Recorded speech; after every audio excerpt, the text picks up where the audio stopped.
Muy buenas tardes, hermanos amados y amigos. Vamos a ir al pasaje de Gálatas, que ya hemos leído.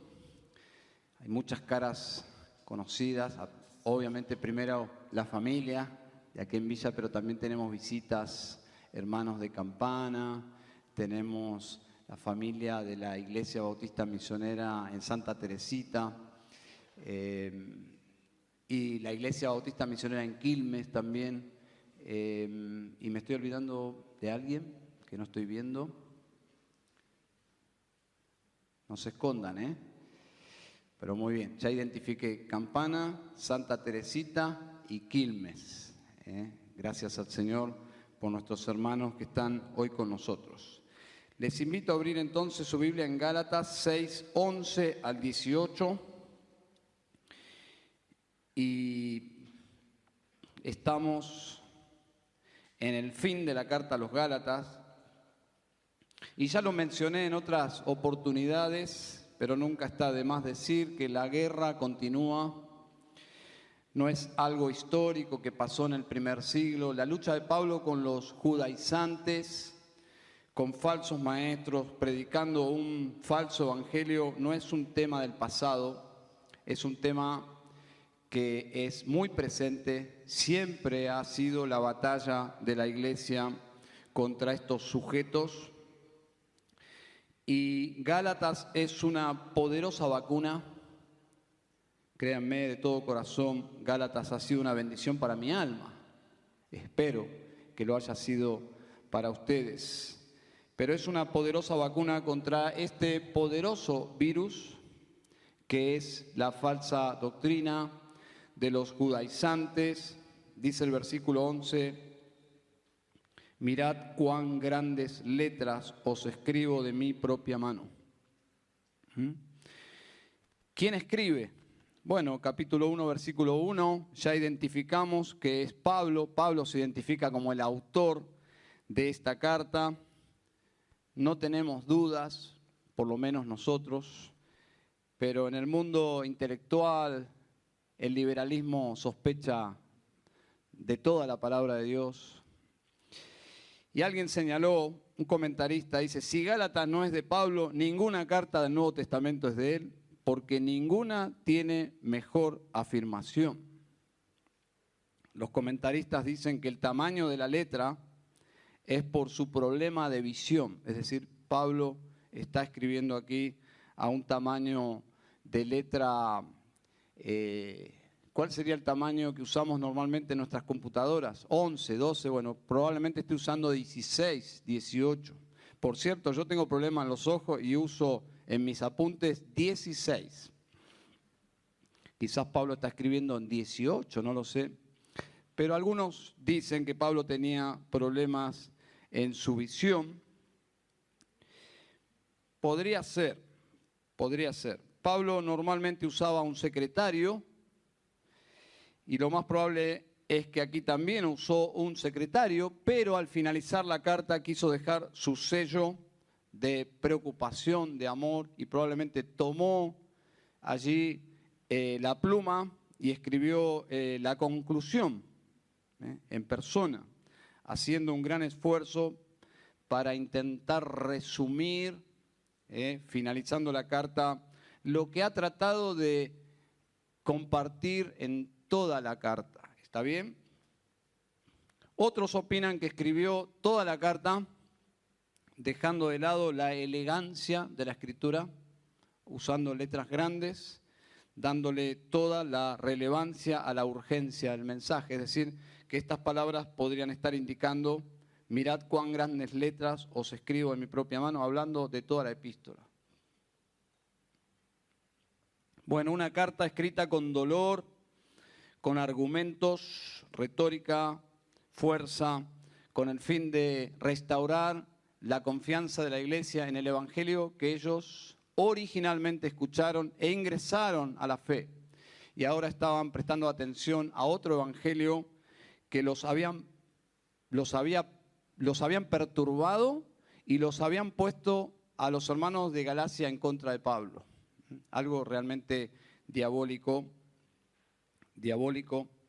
Y como ya mencioné, la seriedad del problema se ve desde el inicio de la carta. Es una carta que comienza fríamente, tiene el calor, la temperatura de la verdad y del Evangelio, pero relacionalmente Pablo está frío con ellos, se nota allí desde el inicio, se respira tensión, no escribe como en otras oportunidades, con la calidez de la comunión de otras cartas. Bueno, la lucha de Pablo en esta epístola, salvando las distancias, es similar a la de Martín Lutero, nuestro hermano, allí en la Reforma, porque Martín Lutero luchó también en su contexto con el error arraigado en la cultura. Por esta razón esta carta fue tan especial para Lutero, le llamó Mi Catalina, así se llamaba su esposa, tenía un afecto muy especial por la carta a los Gálatas. Y habiendo leído desde el versículo 11 al 18, quiero que consideremos que en estos 8 versículos Pablo menciona a Cristo 5 veces. 5 veces. Es decir, que termina su carta donde comenzó, en la defensa del Evangelio de Jesucristo. Termina haciendo énfasis en las cosas que tienen valor en el reino de Dios, las cosas que cargaban el alma de Pablo eran las cosas eternas, y exponiendo en toda esta carta claramente las cosas que se oponen a ese evangelio, las cosas que se oponen a ese reino del Señor. Entonces voy a hacer una pequeña introducción, un poco larga, pero es lo que se observa en nuestro texto. En primer lugar, Pablo dice, la circuncisión, que tanto énfasis ponen estos hombres, no vale nada. No vale nada. La circuncisión, que era, podríamos decir, la entrada a la fe judía, era la conversión al judaísmo. Los falsos maestros judíos que se identificaban con la fe cristiana, pero no eran, ya Pablo dejó claramente establecido que ellos eran falsos hermanos.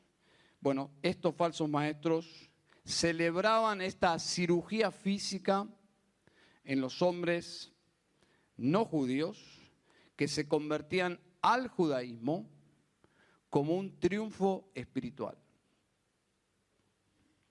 Cada circuncisión para ellos era motivo de gloriarse y como si hubiesen entrado al reino de Dios.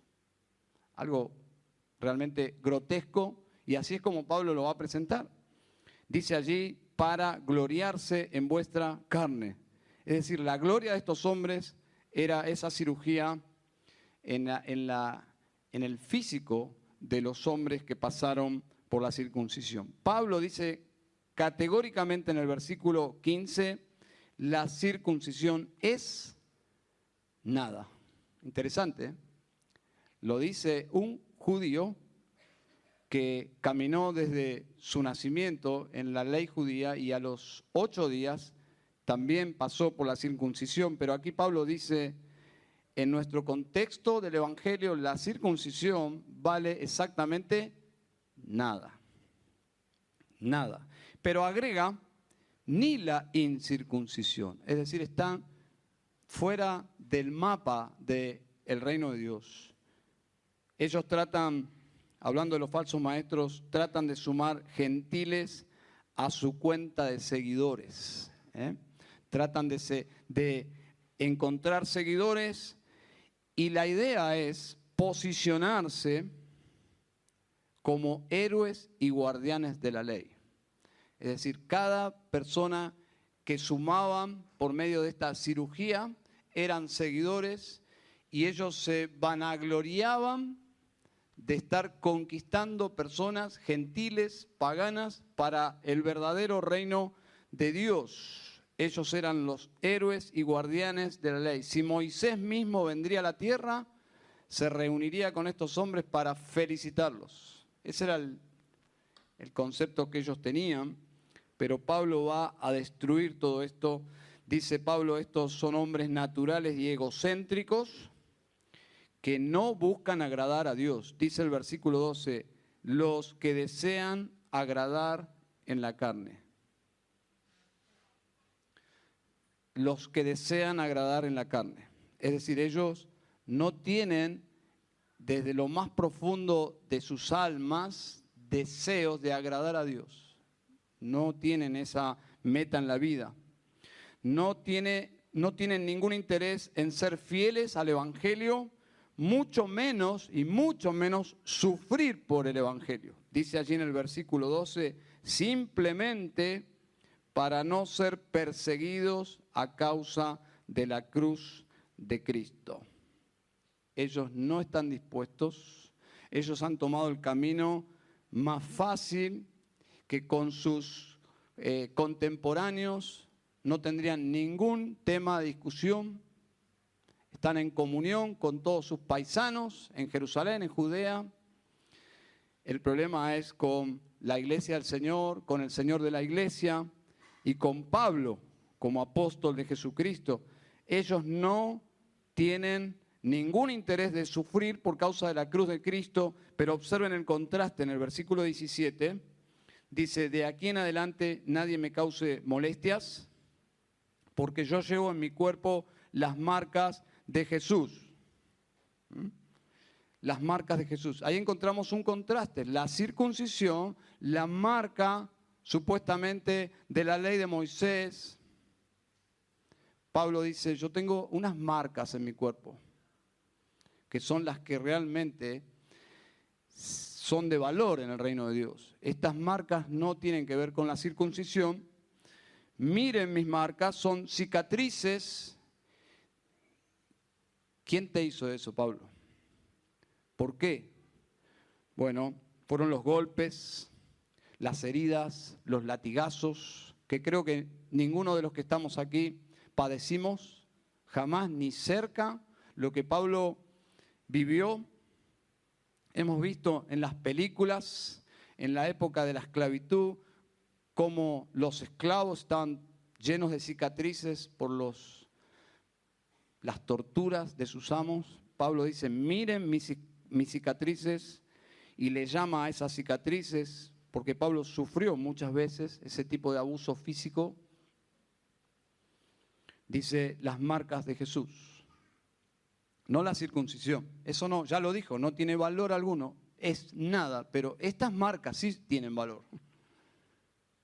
Quizás nosotros quedaríamos asombrados. Yo he hablado con pastores que han viajado a lugares donde los cristianos son perseguidos, y en charlas ocasionales, en una ocasión hablando con un líder, me dijo, yo he estado en países donde los pastores se levantan la camisa y me muestran, y los surcos, y uno se empequeñece frente a personas que han sufrido a ese nivel por causa de Cristo. Pablo era uno, dice, miren mis marcas. El ministerio de los judaizantes no solo no tiene valor, sino todo lo contrario. Son enemigos del reino de Dios y anatemas. Ya lo dijo en capítulo 1. Anatema. Muy duro, Pablo. Por eso mencioné que esta es una carta donde se respira tensión en cada capítulo. Y una característica que agrega Pablo en el versículo 13 es, porque ni aun los mismos que son circuncidados guardan la ley. Una característica sobresaliente de estos hombres es la hipocresía. Parecería que se rasgan las vestiduras por la ley de Moisés, pero dice Pablo, ni aun ellos mismos, que son circuncidados, no guardan la ley. No guardan la ley. Y ya Pablo desarrolló, ¿recuerdan?, la incapacidad del pecador para guardar la ley. Cualquier pecador que intenta restablecer su relación por Dios por medio de la ley de Moisés, y si es sincero, se dará cuenta que ese es el camino equivocado. Que no hay forma de cruzar esas montañas elevadas, morales, rituales, lo que sea, siempre van a tropezar, no es el camino de la salvación, la ley de Moisés, y ellos no lo hacen, no pueden, y Pablo dice, nadie puede, no es el camino.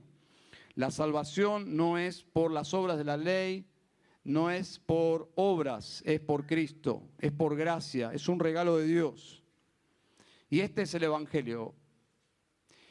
Y para nosotros esto es asumido, este es el Evangelio, pero hay personas que no lo entienden y que requieren paciencia, y nosotros debemos explicar, enseñar, testificar, ilustrar y volver a ilustrar y explicar.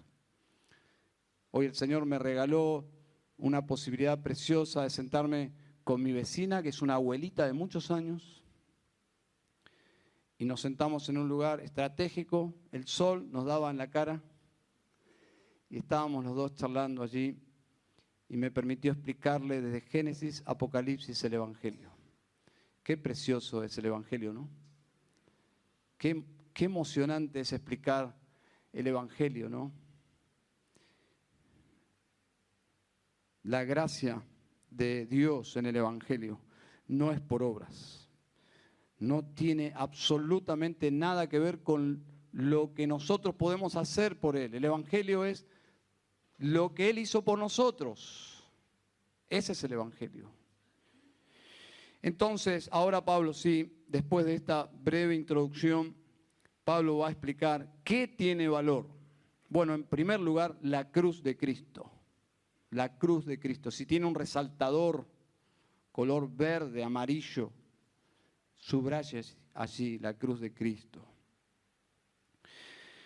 Un himno escrito por el movimiento, no sé si está bien decirlo, movimiento, pero el Ejército de Salvación, un hombre llamado Jorge Benard, en 1903. Él fue un obrero, un militar del Ejército de Salvación, un ministerio que alcanzaba a los necesitados con el Evangelio y con ayuda. Él compuso aproximadamente unos 300 himnos, pero este himno fue su obra magna. Su enfoque fue la cruz de Cristo. Y voy a leerles algunas partes. Seguramente usted lo ha cantado, seguramente ya conoce el título de este himno. Dice así su coro: oh, yo siempre amaré esa cruz, en sus triunfos mi gloria será. Aunque el mundo desprecie la cruz de Jesús, para mí tiene suma atracción, porque en ella llevó el Cordero de Dios mi pecado y mi condenación. En la cruz donde su sangre Jesús derramó, hermosura contemplo en visión, pues en ella el Cordero inmolado murió para darme pureza y perdón. ¿Lo conocen? ¿Les gustaría cantarlo? Bueno, lo vamos a cantar. Yo no lo voy a dirigir, no se preocupen, pero lo vamos a cantar.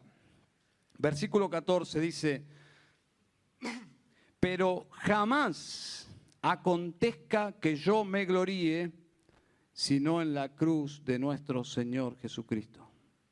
Por lo cual el mundo ha sido crucificado para mí y yo para el mundo. Cuando nos gloriamos en la cruz de Cristo, esto sí que no es vanagloria. No tiene absolutamente nada que ver con nuestra gloria. Cuando nos gloriamos en la cruz de Cristo, justamente habla de nuestra incapacidad espiritual. Significa que allí, en ese lugar, en ese momento, en esa persona, se produjo la obra más gloriosa y a la vez la obra más incomprensible, y fue por mí, fue por nosotros. Cuando digo incomprensible no significa que no lo podemos comprender, significa que no lo podemos comprender en su tamaño inmensurable. No podemos comprender todo lo que sucedió allí, pero lo suficiente para entender que fue por nosotros y volver a Dios por medio de Jesús en arrepentimiento. y rendirnos ante esa cruz. Y a la vez ver en esa cruz el dolor que sufrió el Hijo de Dios, que es incomprensible e inmensurable. Porque el castigo, hermanos, el castigo de nuestros pecados, el castigo divino por cada uno de nuestros pecados y por la suma de todos nuestros pecados como pueblo de Dios, fue cargado sobre Él, sobre el Hijo, en esa cruz. Y Él fue ejecutado como el único responsable de todo lo que nosotros hicimos. El látigo de Dios, de la ira judicial de Dios, pegó contra Él, contra el único ser humano puro y perfecto, nuestro Señor Jesucristo. Entonces nos acercamos a esa cruz y contemplamos la gloria de Dios, la justicia de Dios, la santidad de Dios, la ira de Dios, la misericordia de Dios, la salvación de Dios, el poder de Dios, la gracia de Dios. Y podríamos continuar. Todo eso en la cruz. Miles y miles y miles de cruces, con miles de hombres muriendo en esos siglos en Roma. Pero esta cruz es diferente a todas las demás. Como dice el himno, porque allí en esa cruz murió el Hijo de Dios por nuestros pecados. Una versión libre nos da luz acerca del resultado que en nosotros produce la cruz.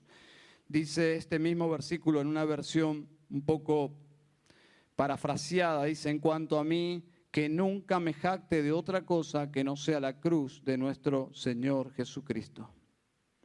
Debido a esa cruz, mi interés por este mundo fue crucificado y el interés del mundo por mí también ha muerto. ¿Se dan cuenta? Por causa de la cruz de Jesús, nuestra relación con este mundo se ha roto en 1000 pedazos de forma irrecuperable. No hay vuelta atrás. Es un divorcio sin retorno. No hay mesa de negociación, no hay conciliación posible. Cuando esa cruz impacta en tu vida y ves tus pecados en esa cruz, no hay forma de amar al mundo por lo menos como antes lo amábamos. Algo ocurrió, un amor profundo por Jesucristo reemplazó todo mi amor por este mundo horrible y detestable. Aunque debemos ser sinceros que a veces cuando estamos con la guardia baja nos seduce, pero jamás nos va a recuperar, porque fuimos tachados para siempre de la lista de mundanos, y el mundo lo sabe muy bien. El mundo sabe muy bien que fuimos comprados por la sangre de Jesús. El diablo lo sabe muy bien. Espero que también nosotros lo sepamos, que ya no somos más de este mundo.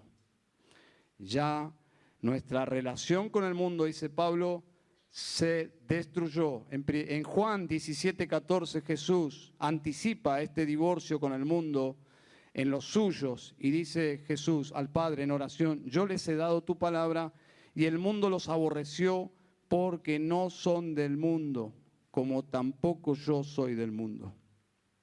Nuestra relación con el mundo, dice Jesús, es la misma relación que Jesús tuvo con el mundo. Si vamos a tomar en serio a Jesús, si vamos a seguir a Jesús, sus huellas nos van a llevar a desafectarnos de este mundo. Nuestras pisadas no serán perfectas, no van a coincidir perfectamente con las huellas de nuestro Santo Salvador, pero la intención siempre será en esa dirección, seguir a Jesús, dándole la espalda al mundo. Vamos a Sión como el peregrino, siempre la cruz frente a nosotros, porque en esa cruz murió el Cordero de Dios, que fue inmolado por nosotros. No hay forma de ver al mundo como antes lo veíamos. Y el Evangelio por obras puede ser presentado de formas tan espirituales, pero no deja de ser un mensaje mundano y el mundo, primera de Juan 4, 5 creo que dice, el mundo habla y el mundo los escucha porque es un mensaje mundano. No tiene nada de glorioso decirle a un pecador que la salvación es por obras. Todas las religiones lo predican. No hay algo más mundano que el evangelio por obras. Y no hay algo que lleve más gente al infierno que el evangelio por obras. Y no debemos pensar que la salvación por obras es algo que predican las religiones falsas, no evangélicas. No, muchas iglesias evangélicas predican un evangelio por obras. Tristemente, cuando los predicadores de este falso evangelio desarrollan su mensaje, algo que nosotros rápidamente debemos notar, la ausencia de la cruz de Cristo. Observe, escuche, preste atención. E inclusive las emocionantes historias de encuentros con Dios, si no está la cruz de Cristo, si no está el perdón en Cristo Jesús por su muerte, si no está la centralidad de Jesucristo, entonces es una triste historia. Es una historia gris. La historia multicolor de la gracia de Dios es cuando un pecador te cuenta que Jesucristo te salvó y que transformó tu vida y te limpió con su sangre de tus pecados y te ha dado una nueva vida. Ese tipo de historias no son muy populares. Pero si yo te cuento que tenía una pierna más corta y un día, wow, y todo el mundo se emociona, yo quiero decirte, si no está la cruz de Cristo, las personas van a morir con sus exageradas y emocionantes historias. ¿Qué tiene valor, Pablo? La cruz de Cristo. Pablo dice, para nosotros la palabra de la cruz es poder de Dios. Primera de Corintios 1:18, porque la palabra de la cruz es locura a los que se pierden. No tiene valor, es una tontería, algo insignificante. La gente de este mundo ve la cruz como un evento religioso, la recuerda en Pascua, la tiene como un adorno, la menciona de vez en cuando, pero para los cristianos la cruz es central. Cada día de nuestras vidas Jesús dice que debemos tomar la cruz. No es algo que uno pueda dejar a un costado. Somos tan inválidos que la cruz de Cristo es como nuestra silla de ruedas. Alguien que no puede caminar depende de la silla de ruedas para andar. De la misma forma, la cruz de Cristo es todos los días, o debería ser central en nosotros. Por medio de la cruz de Cristo nos recuerda quiénes somos, cómo fuimos, y que todo el tiempo debemos rescatarnos de nuestro autoenfoque por medio de Jesucristo. Jesucristo murió por mí. Todos los días debemos predicarnos y debemos remitirnos a la cruz de Cristo todos los días, porque fue por mí. Y Jesús, muriendo allí en esa cruz, es el poder de Dios. Allí Dios venció todos los poderes. Poder de la muerte, el poder del pecado, el poder de Satanás, por medio de la muerte de su precioso Hijo. Por eso dice Pablo, lejos esté de mí gloriarme, sino en la cruz de nuestro Señor Jesucristo. ¿Qué tiene valor, Pablo? En primer lugar, entonces, la cruz de Cristo. En segundo lugar, versículo 15 dice, porque ni la circuncisión es nada, ni la incircuncisión, sino una nueva creación. ¿Qué significa nueva creación? Bueno, implica que lo viejo es irreparable. Se necesita un milagro de algo nuevo. El circunciso y el no circuncidado están tan perdidos que necesitan ser hechos nuevos. Los dos están perdidos. El judío está perdido y el gentil está perdido y necesitan nacer de nuevo. Y si estás en esta tarde aquí con nosotros, estamos muy contentos de que estés con nosotros. Pero necesitas nacer de nuevo. Pablo dice, nueva creación. Cuando el pecado entró, inmediatamente lo arruinó todo y Jesús fue prometido para este mundo. Dios prometió un Salvador. Dios no dijo, bueno, ahora lo arruinaron todo, arréglense, sálvense como puedan. No dijo eso Dios. Porque Dios sabía que esto que se rompió para siempre en el Edén y lo rompimos nosotros, no tiene arreglo por nosotros. Si esto se arreglaba era por Dios y es lo que Él prometió inmediatamente. Inmediatamente Dios habló de un Salvador que vendría. No había forma que el hombre perdido reparara su relación con Dios. Y ahí entra la cruz de Cristo. Y solo la cruz de Cristo hace posible nuestra salvación. Sin cruz no hay perdón. ¿Se dan cuenta?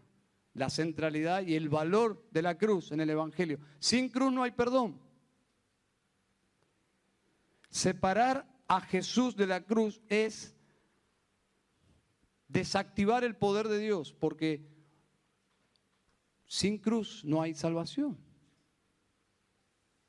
Separar a Cristo de su cruz es no entender a qué vino, no es entender su misión, no es entender nuestra condición. Podríamos ver a Jesús como un gran maestro, eso no te salva, un gran líder, un gran pensador, un sabio como el mejor de todos, eso no te salva. Él no es simplemente eso, es mucho más que eso. Él es el que vino a morir por nuestros pecados. Si yo veo a Jesús de esta forma tan limitada, lo separo de la cruz, yo estoy absolutamente lejos del camino de salvación. Estoy yéndome a un camino de perdición, es el camino ancho que me lleva finalmente al infierno. Jesús vino a morir en una cruz porque es la única forma de salvación. Él vino a salvar a sus criaturas caídas, perdidas, es decir, perdidamente pecaminosas, pero para transformarlas, observen nuestro texto, en nueva creación. Nueva creación. No vino a mejorarnos, vino a hacernos nuevos. Eso sí es un milagro. Pablo habla en 2 Corintios 5, 17, de modo que si alguno está en Cristo, ¿cuáles son las evidencias, Pablo? Nueva criatura es, nueva creación. Nueva creación. Las cosas viejas pasaron y he aquí todas son hechas nuevas. El poder de Dios en acción. Cuando un pecador cree en Jesucristo, se cumple lo que la Biblia dice. Ríos de agua viva entrarán en su alma. Experimentarán el perdón de Dios, la presencia de Dios, la vida eterna de Dios. ¿Qué pasó? He estado con personas en la crisis más profunda que un matrimonio puede sufrir, y lo he vivido una y otra vez, donde uno de los dos se convierte y su cónyuge dice, yo amaba a otra persona. Al que yo amé no era así. Yo ya no lo amo. Yo amaba a la otra persona. ¿Por qué? Nueva creación. Y la persona mundana ya no tiene casi compatibilidad espiritual con alguien que está vivo ahora para Dios. Pablo dice, esto tiene valor. Circuncisión, ni 10 centavos de nuestra moneda. Incircuncisión, nada. ¿Qué vale entonces? Nueva vida, nueva creación. El poder del Evangelio transforma a un pecador en una nueva persona. Ese era el ministerio de Pablo. Pablo predicaba con la expectativa que Dios tenía pueblo ahí y que personas iban a creer. Y era la obra de Dios, no de Pablo. Pablo no era un sabio elocuente, un orador itinerante como un sabio filósofo griego que se presenta e intenta buscar seguidores. Pablo dice, el poder está en el mensaje. Yo lo comparto, lo predico y Dios hace su obra de hacer nuevas criaturas. Y en cada ciudad donde Pablo iba y predicaba, él observaba el poder de Dios. Eso tiene valor. El poder glorioso del Evangelio, el poder de la cruz. ¿Saben? Ningún ritual religioso puede generar o producir esto que menciona Pablo aquí. El bautismo no puede producir que una persona sea una nueva criatura. Ningún ritual, ni la circuncisión, ni el bautismo, ni la oración del pecador. Repite conmigo, Padre, soy un pecador. Nada, ningún acto religioso, solo el poder del Evangelio. Y es lo que Pablo está mencionando aquí. Esto sí tiene valor. Y el Evangelio produce esto. Tiene este efecto, nueva creación. Ninguna religión puede dar vida eterna. Ninguna religión puede transformar el corazón de un pecador. Ninguna religión puede perdonar pecados. Nadie tiene el poder de decir, estás perdonado, vete, hija mía. No. Jamás. Es un perdón ficticio. Solo Jesús puede darte perdón verdadero para empezar una nueva vida con esperanza, con poder. ¿Qué tiene valor, Pablo? La cruz de Cristo, una nueva creación y finalmente la gracia de Dios. Versículos 16 al 18 dice, y a los que anden conforme a esta regla. Solo a los que anden conforme a esta regla, paz y misericordia sea sobre ellos y solo sobre ellos y sobre el Israel de Dios. De aquí en adelante nadie me cause molestias, porque yo llevo en mi cuerpo las marcas de Jesús. Hermanos, la gracia de nuestro Señor Jesucristo sea con vuestro espíritu. Amén. Versículo 16. Solo los que anden conforme a esta regla. La palabra ahí es canon. Canon. Esto es canónico. Esto sí es canónico. Esto es de Dios. Es el Evangelio. Nuestro canon. Todo lo medimos por esta regla. Esta regla es el Evangelio que les prediqué, dice Pablo. Y todos los que andan conforme a esto que les prediqué y les enseñé, los instruí, a ellos, solo a ellos, a ningún otro, sea misericordia y paz sobre ellos, en abundancia, lluvias, torrentes de gracia y misericordia y paz de Dios, pero solo sobre ellos, los que tienen esta regla. Esto es canónico, este es el Evangelio que les prediqué. Los que centran sus vidas en el Evangelio tienen estas bendiciones, paz y misericordia. Solo ellos y solo ellos. ¿Quiénes? Los creyentes gentiles, los gálatas, y el énfasis es, y los judíos, es decir, el Israel de Dios. Porque estos israelitas que vinieron con este mensaje no son de Dios. Ustedes, gracia y misericordia y paz, y los verdaderos judíos que están en Cristo, ellos también, judíos y gentiles que están en Cristo, la iglesia de Cristo. Es el gran mensaje de Efesios.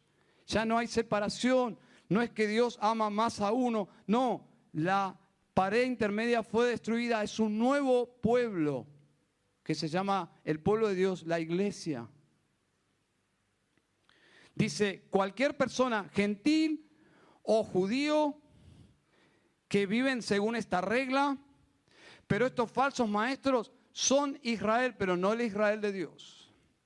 El Israel de Dios adora a Dios por medio de Jesucristo. Los judaizantes no eran el Israel de Dios. Eran el Israel natural y perdido. Y Pablo lo dijo claramente en Romanos 3:9. ¿Qué pues? ¿Somos mejores que ellos? Escuchen estas palabras en un judío orgulloso. ¿Somos mejores que ellos? Todos los judíos dirían, claro que sí. Si los gentiles son perros. En cambio, Pablo responde, en ninguna manera. En ninguna manera. Pues ya hemos acusado a judíos y a gentiles que todos están bajo pecado y la cura es la cruz de Cristo. Por eso a Pablo lo odiaban. Lo odiaban a Pablo. ¿Por qué? Porque él hacía a la cruz de Cristo y al Señor Jesucristo como el único medio de salvación, dejando de lado todas las obras de la ley. Y haciendo al judío, que supuestamente era superior como raza, era el pueblo elegido, al mismo nivel que un gentil. Eso era inadmisible en la mente prejuiciosa y racista de los judíos. Y Pablo había sido así hasta que se encontró con el Señor Jesucristo camino a Damasco. Y toda su religión fue hecha pedazos allí y se convirtió en Pablo. Entonces todos, judíos y no judíos, necesitan a Cristo. Pero estos judaizantes que perturbaron a los gálatas predicaban un mensaje totalmente contrario. Por eso Pablo los sentenció en capítulo 1, versículo 9. Dice, si alguno os predica diferente evangelio del que habéis recibido, sea anatema. Y ahora estamos ya finalizando la carta y dice en el versículo 17, ¿saben? De aquí en adelante nadie me cause molestias, porque yo llevo en mi cuerpo las marcas de Jesús. ¿Pueden observar la molestia de Pablo? Era humano Pablo. Es la palabra de Dios, pero Dios deja para nosotros impregnada en estas palabras las emociones de un hombre que no puede creer que su iglesia haya sido engañada con este mensaje. Dice, ¿saben? Ya no me causen molestias. Dice, porque yo ya sufrí demasiado por el evangelio. Una santa irritación. Y al terminar, esta carta no esconde su humanidad y no esconde su santa irritación. Ya había sufrido demasiado por esta clase de hombres, enemigos de la cruz, para que los gálatas se hagan amigos de ellos. Así que lo más probable es que Pablo les esté diciendo, ya después de esta carta espero que esta carta ponga fin a este triste asunto y me dejen de molestar. Pablo termina su carta con gracia y les dice, para que no haya malos entendidos, hermanos, debemos aprender a lidiar con el pecado de nuestros hermanos. Si un hermano se involucra en tu vida a fin de corregir tu pecado, no es tu enemigo, es tu amigo y te ama. Por eso Pablo deja bien en claro, hermanos, la gracia de nuestro Señor Jesucristo sea con vuestro espíritu, amén. Porque Pablo les considera hermanos y les desea lo mejor, que no se aparten de la gracia, que se aferren a la gracia de nuestro Señor Jesucristo, porque fuera de Jesucristo no hay gracia. No hay gracia. Fuera de Cristo no hay gracia, hay solo condenación. Y los creyentes debemos apropiarnos de esta gracia desde lo más profundo de nuestro ser. Por eso dice, sea con vuestro espíritu. Es un formalismo, pero más allá del formalismo es que estén experimentando la gracia de Dios en el Espíritu. Si unimos finalmente los tres ingredientes, tenemos en primer lugar la cruz de Cristo, que es el único medio, hermanos y amigos, el único medio para darnos nueva vida, para hacernos nuevas criaturas, y es por gracia. No es por obras, es por gracia. Y permítame concluir con las verdades centrales que hemos visto, no solo en este sermón, sino en toda la epístola. Número 1, hay solo un evangelio. Hay solo un evangelio. Entonces, asegurémonos de comprenderlo y de amarlo y de entenderlo. En segundo lugar, ese evangelio está centrado en Cristo. En tercer lugar, la salvación es por gracia y no por la ley. Debo creer, no hacer. Debo creer, no hacer. Y en último lugar, la salvación es por gracia y el crecimiento espiritual también lo es. No es que entramos a la salvación por medio de la gracia y luego es todo por obras. No, sigue siendo por la fe y por gracia. Y nuestras obras reflejan que vivimos por fe. Y nuestra manera de vivir refleja si estamos entendiendo o no el Evangelio. ¿Cómo? Apartándonos de todo falso evangelio y viviendo para la gloria de nuestro Señor Jesucristo. Amén. Así que, hermanos, vuelvan a la epístola de Gálatas. No es que ustedes se recibieron en la universidad, no es que tienen un doctorado, obviamente que este profesor jamás sería capaz de darles algo así. Hemos visto la carta de Gálatas de la mejor forma que pudimos, seguramente insuficiente, pero es una mina de oro para seguir introduciéndonos en sus vetas y sacar sus joyas. Amén. Y cuídense de los judaizantes del siglo XXI. Cuídense de personas que están seduciendo a la iglesia, hablando en hebreo y vistiendo como rabinos. Huyan y adviertan a los incautos. Huyan de los falsos maestros. Amen a las personas, pero aborrezcan las ropas contaminadas por esas falsas doctrinas. En Cristo y en su cruz tenemos absolutamente todo el equipamiento que necesitamos para el fin del camino, hasta que Él vuelva. No necesitamos nada más, estamos completos en Cristo Jesús. Amén.